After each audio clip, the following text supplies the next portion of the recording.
Hello everyone and welcome to today's video. So in this video I'm going to be discussing the Pandora's Bobo Doll experiment on social learning.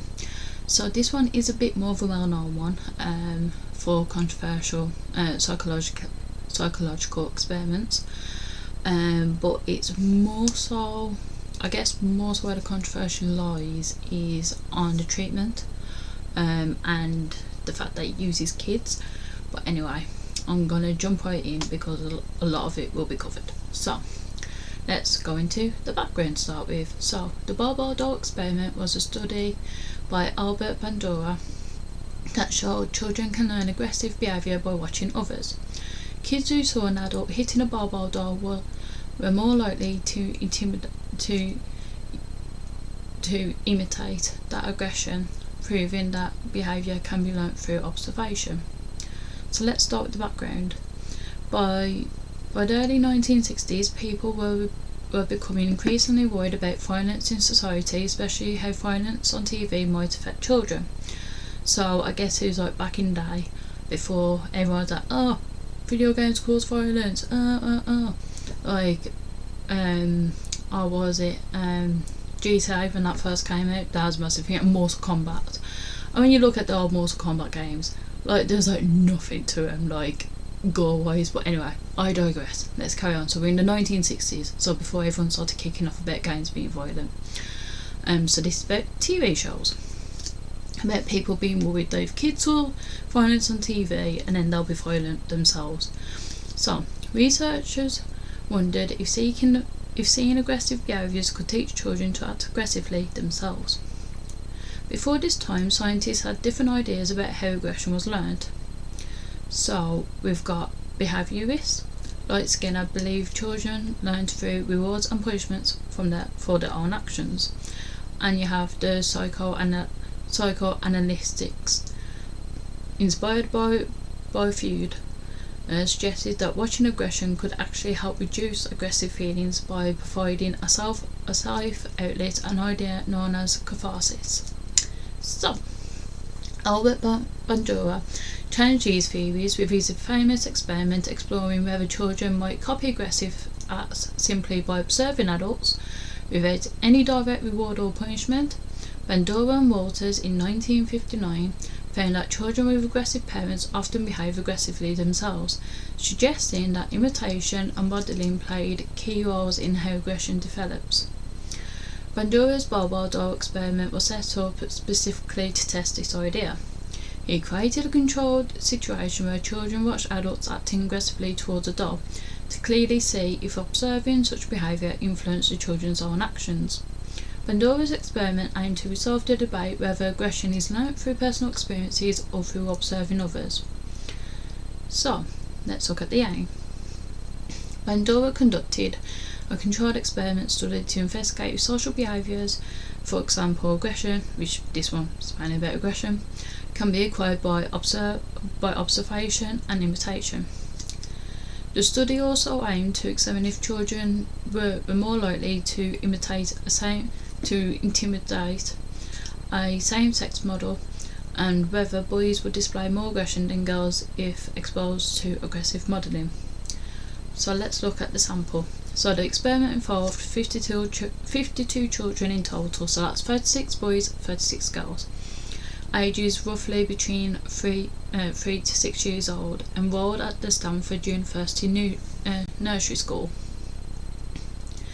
The researchers pre-tested the children for how aggressive they were by observing the children in the nursery, and judged their aggressive behaviour on four 5-point rating scales. It was then possible to match the children in each group so they had similar levels of aggression in everyday behaviour. The experiment is therefore an example of a matched pairs design. To test the inter-rater reliability of the observers, 51 of the children were rated by 2 observers independently, and the ratings were compared. These ratings showed a very high I cannot say that word. Anyway, it showed a very high correlation, which suggested that the observers had a good agreement about the behaviour of the children. So, they got all the bases covered basically, and they found that the people observing the children were all on the same page. So I made that way more drawn out than what I needed to. Sorry about that, guys. So let's look at the method and the design. So the Bobo Doll experiment was a laboratory experiment with an independent group's design. Each child experienced one of the conditions. It was either the aggressive model, non-aggressive model, or control. The independent variable was the type of model behaviour the children observed: aggressive, non-aggressive, or none, with sub-variations of the model's gender. So we had, out of the 72 children in total, you had 24 that were showing the aggressive role model, and then there were 6 boys and 6 girls that were showing the male, and then 6 boys and 6 girls that were showing the male model. So you had them both split off basically. So out of those 24, there's evenly split between a male and female model, and then the next 24 children were shown the non-aggressive, and the same. It was a 6 and 6 split, both. So there's shown a female and a male model, and then the last 24 children were in a control group with no model. So stage 1, modelling. In the experimental conditions, children were individually shown into a room containing toys and played with some potato prints and pictures in a corner for 10 minutes. Children were randomly assigned to one of 3 experimental groups, 24 children per condition. So the first condition was the aggressive model condition. Each child individually observed an adult model, either man or woman, behave aggressively towards a large inflatable Bobo doll in a room set for play. The model first played quietly with Tinker's toys for about a minute, then proceeded to physically and verbally attack the Bobo doll for the remaining time.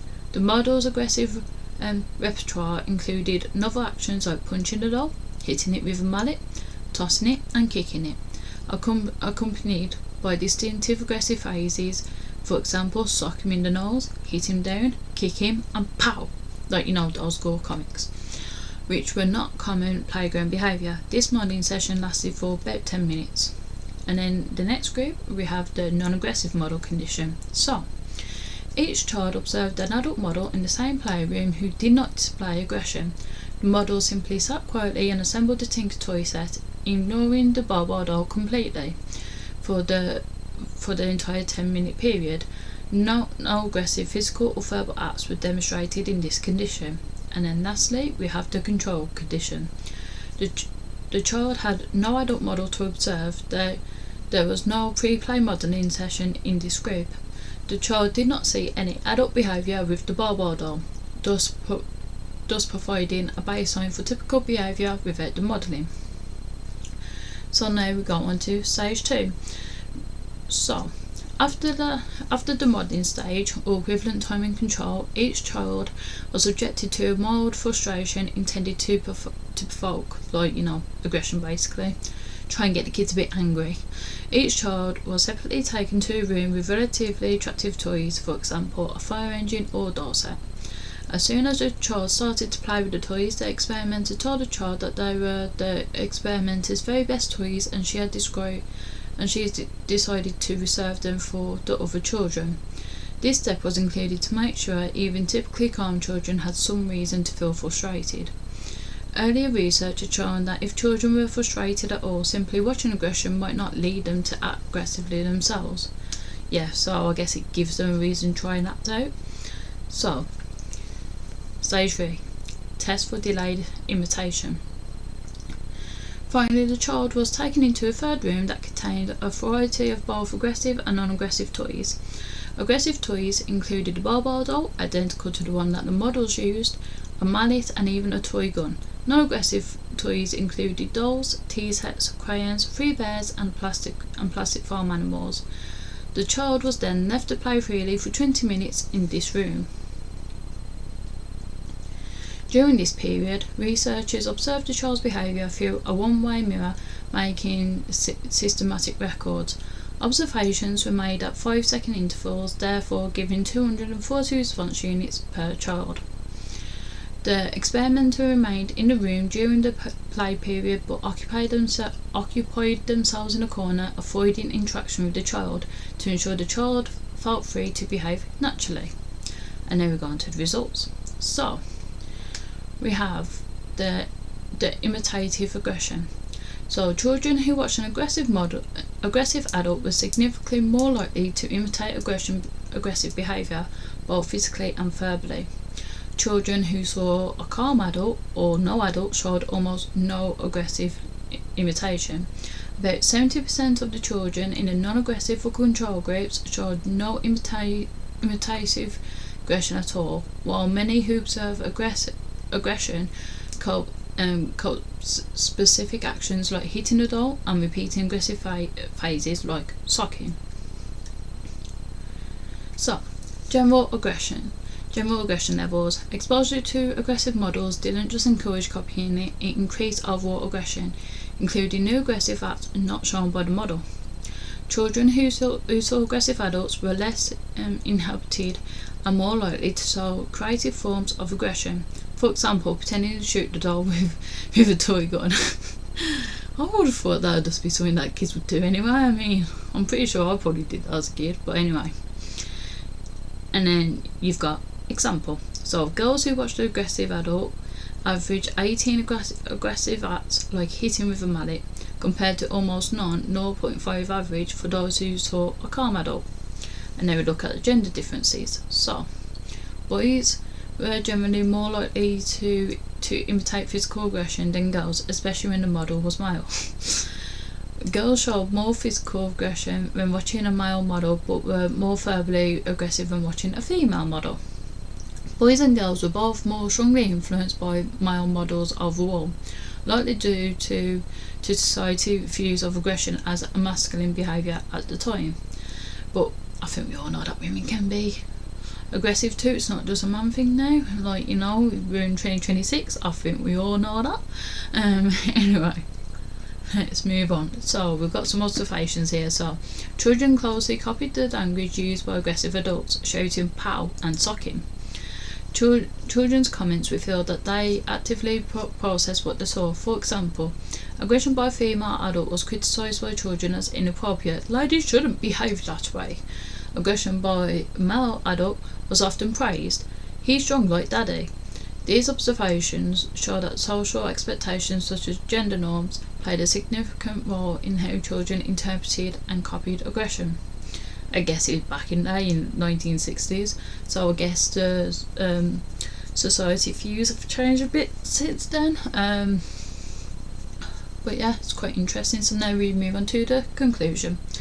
So Bobo Doll experiment demonstrated that children were able to learn social behaviour such as aggression through the process of observational learning, through watching the behaviour of another person. The researchers noted that this directly changes the strict behaviourist view that behaviour must be reinforced to be learned.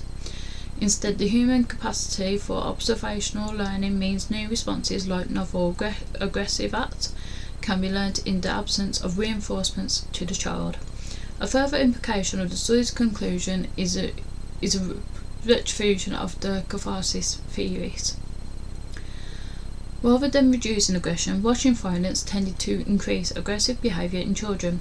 This suggested that exposure to aggression in real life or possibly in media is not a harmless outlet, but can serve as a positive model that children incorporate into their own actions. The experiment highlighted the important influence of role models such as parents, peers, and TV characters, who can significantly shape children's behaviours and attitudes. Bandura used these conditions to advocate that aggression and other social behaviours can be learned observationally, laying the groundwork for his broader social learning theory. So let's look at the strengths of the experiment. Experimental control. The study was a controlled laboratory experiment with a standardised procedure. Each child experienced exactly the same environment, toys, timing, and scripted behaviours from the adult model, differing only in whether the model showed aggressive or non-aggressive behaviour. Researchers also matched children beforehand on their existing levels of aggression, reducing differences between the groups that could have skewed with the results. Because of this rigorous control, we can confidently say that the differences in aggression were due to specifically to whether the child observed aggressive or non-aggressive behaviour. This clearly supports a cause and effect relationship, strengthening the validity of Bandura's conclusion that observing aggression leads to increased aggression. So let's look at let's see how reliable it is. So, the study was designed in a structured way, clearly outlining procedures and behaviours to be observed. Multiple researchers independently observed and scored the children's behaviour, achieving high inter-server reliability, indicating consistent measurement. Because the experiment was carefully documented and structured, other researchers have been able to repeat aspects of it. Bandura himself repeated similar studies in 1963 and then later in 1965, finding consistent results each time. Now we look at the rich data. So the study gathered the counts of aggressive acts that allowed for statistical comparisons between groups. Such data provided objective evidence for the hypothesis. Bandura recorded the counts of aggressive acts, children's remarks and nuisance behaviour, which enriched the findings by illustrating the children's thought processes and social understanding, for example, comments on the female model. This combination of structured numerical data with anecdotal evidence gave a more comprehensive picture of phenomena, and the data showed clear patterns and significance.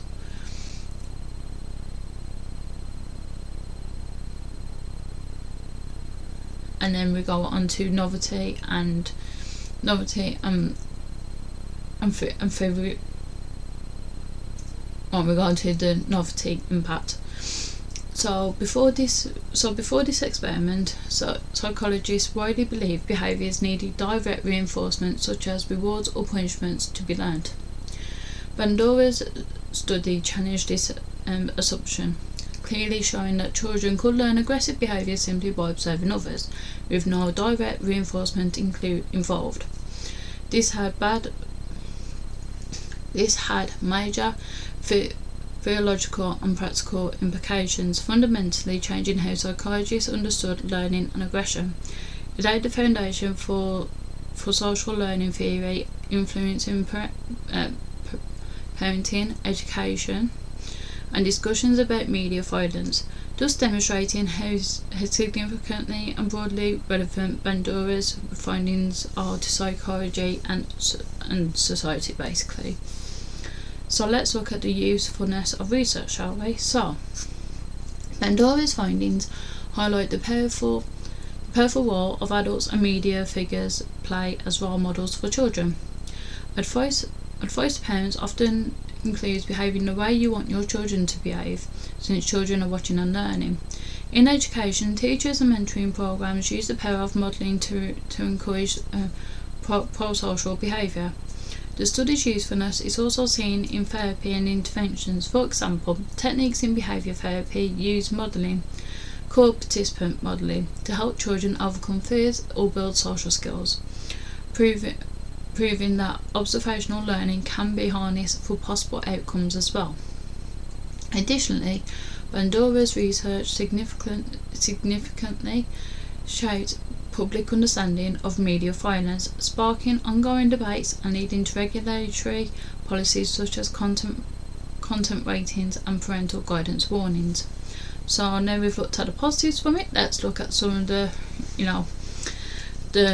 limitations. So we got the artificial setting. The scenario of a child watching a strange adult behave violently towards a toy is not a typical real-life situation.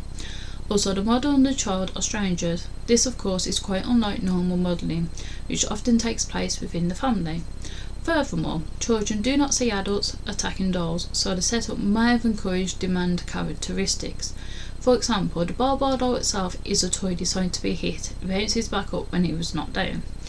children might have inferred that they were supposed to play aggressively with it, especially after seeing the model do so. This could mean some of the aggressive behaviour was influenced by cues in the environment, such as the presence of the mallet and the Bobo Doll itself, and the children decided to please the experimenter rather than genuine aggression they display elsewhere. Because of such factors, their external validity is in question. We must be cautious in generalising the findings to real-world aggression. For example, how a child will behave towards a real peer or in a non-lab environment. So the second point we've got is limited sample diversity. The participants were all young children from one nursery school at Stanford University, primarily from middle class and white backgrounds. Because of this narrow demographic, the findings might not reflect how children from different cultures, social, economic backgrounds or age groups might respond to observing aggression. For example, children raised in environments where aggression is handled differently, or where modelling from adults follows other norms might react differently. The experiment also only looked at ages 3 to 6. It cannot tell us directly about older children, teenagers or adults. This lack of diversity weakens population fidelity, making it uncertain whether similar results will be found among children raised differently or in different cultural contexts. Thus, while insightful, Bandura's conclusions about aggression and observational learning may not fully represent all children's experiences or behaviours. Then we've got short-term and narrow measure aggression. The Bobo Doll experiment only measured immediate imitation in the minutes following exposure. It's unclear whether the observed behaviour was a transient effect of the children retained and carried forth those aggressive tendencies long term. The study did not do any follow-up to see if, say, the next day or week the children who observed aggression were likely to be aggressive in nursery play. Thus, one limitation is a short-term focus. We cannot be sure if observational learning of aggression has a lasting impact from the study alone. Moreover, the operational definition of aggression in this experiment was hitting and verbal assault on a doll. While these are aggressive behaviours, they are relatively low stakes. No one is actually harmed. It is a leap to assume that children would equally aggress against a real person. Some critics argue that hitting a clown doll might have been perceived as permissible gain, whereas real aggression towards a peer might still be inhibited. Therefore, the construct fidelity of the aggression measure can be questioned.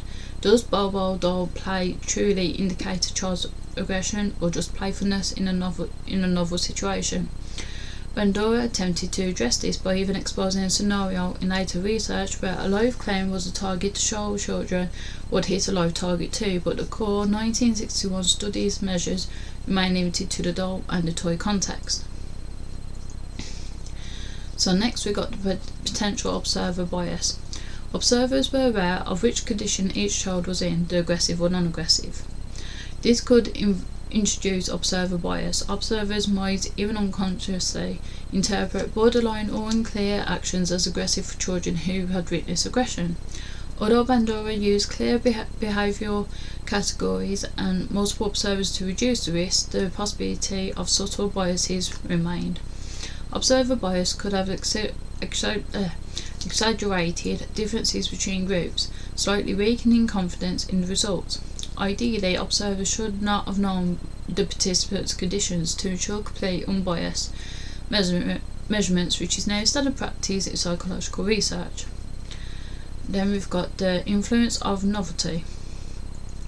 Specifically, he observed that children who had never played with Bobo Doll before were 5 times more likely to imitate aggression than those who were familiar with it.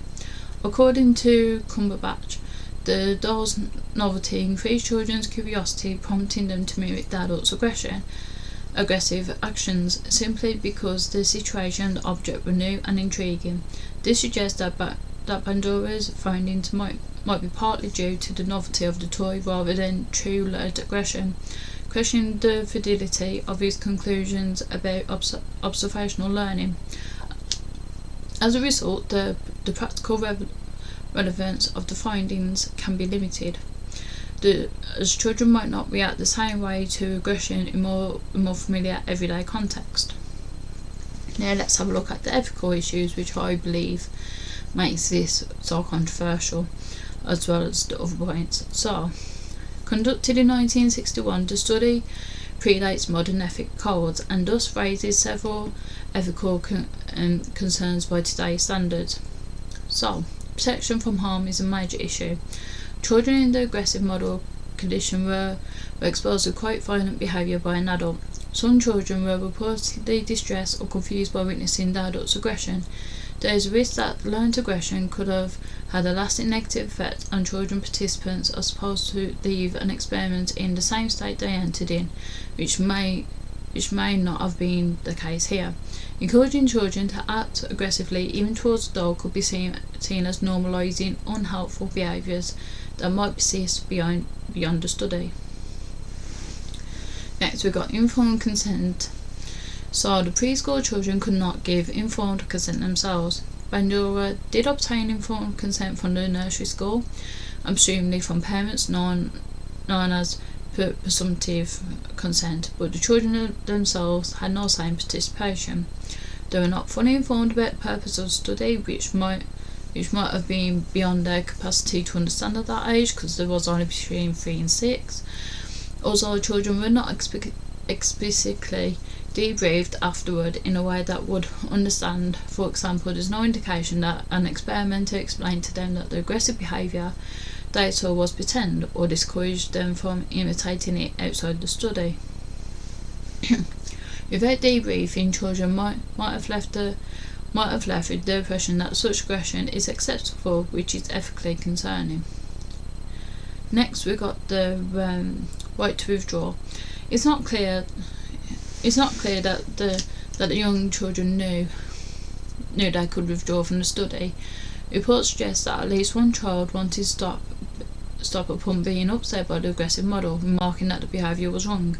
But generally, the experiment was structured such that the child was led from stage 1 to the next without a clear option to leave. This raises concerns about whether participants could creatively felt uncomfortable, an aspect of ethical treatment.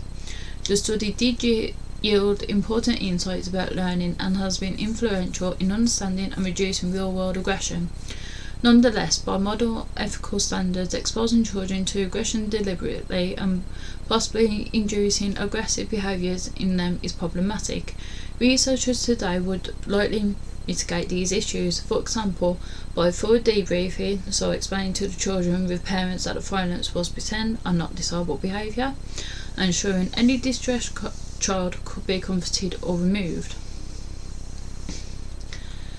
And so that is the end of the Bobo Doll experiment. So for me personally, I think the controversy does lie with how it was treated when it comes to consent, and the fact that the children wasn't told afterwards, you shouldn't be going around hitting people.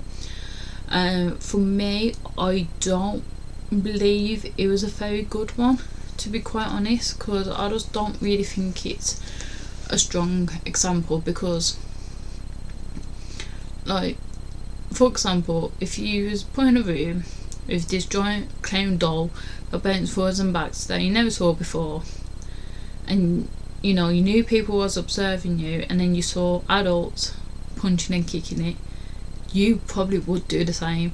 Or so I mean, I understand some of the negative points that they say about well, because it's a doll and the toys were in there. I mean, like, there's a mallet and stuff. I mean, even the ones that didn't, I know that there's less in the non-aggressive groups that didn't attack the doll, but even so, there probably was some. Yeah, it wasn't as high of a percentage, but kids copy adults all the time. I mean, I don't really think it proves that it's too aggressive. Like, what's saying that if the adult, wasn't trying to care for the clown doll, what's to say that kids wouldn't try to care for it?